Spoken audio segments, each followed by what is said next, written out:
ఈడు చూడు ఎట్లా రాసిండో ఈ వార్త. సహాయక చర్యల్లో విఫలం, కేంద్ర రాష్ట్ర ప్రభుత్వాలపై హరీష్ రావు ఫైర్, ఖమ్మంలో వరద బాధితులకు పరామర్శ, బీఆర్ఎస్ కాంగ్రెస్ కార్యకర్తల మధ్య ఘర్షణ. ఇక్కడ చూడండి, ఇక్కడ కొట్టుకున్నారు. బీఆర్ఎస్ ఎమ్మెల్యేల మీద రాళ్ల దాడి అనేమో జరిగిన విషయాన్ని హైలైట్ చేసింది. ఇక్కడ జరిగింది, అక్కడ దాడి, అక్కడ దాడి జరిగింది, ఏ స్థాయిలో దాడి జరిగింది, ఏ విధంగా ఆ వాహనాన్ని చుట్టుముట్టిండ్లు ఈ కాంగ్రెస్ కార్యకర్తలు కావచ్చు, లేదా తుమ్మల నాగేశ్వరరావు గారి అనుచరులు కావచ్చు, ఎట్లా చుట్టుముట్టి దాడి చేసిండ్రు అనేది ప్రధాన వార్త.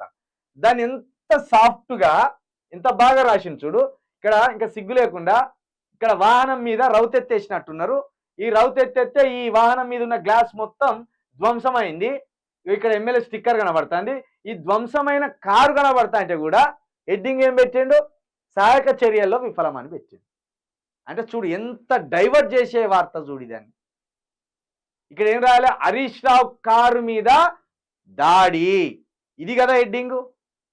ఇక్కడ ఏమైనా కార్యకర్తలు కనబడతానులా మీకు ఈ ఫోటో మొత్తంలో, వీడు వేసిన ఫోటో మొత్తంలో బీఆర్ఎస్ కాంగ్రెస్ కార్యకర్తలు కొట్టుకున్నట్టు కనబడుతుందా?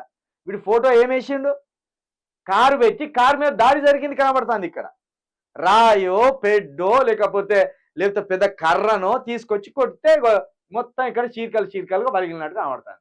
అది పక్కన పెట్టి సహాయక చర్యలో ప్రభుత్వం విఫలమైంది, కేంద్ర ప్రభుత్వం రాష్ట్ర ప్రభుత్వం అని హరీష్ రావు అన్నాడు అని రాసుకొచ్చింది.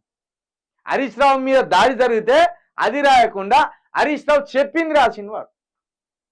చూసిందా గిట్టున్నది వెలుగు పేపర్ అని డైవర్ట్ వార్తలు. ఈ వార్త ఈ పేపరు ఎందుకు పెట్టినావో నీకన్నా అర్థమవుతుందా?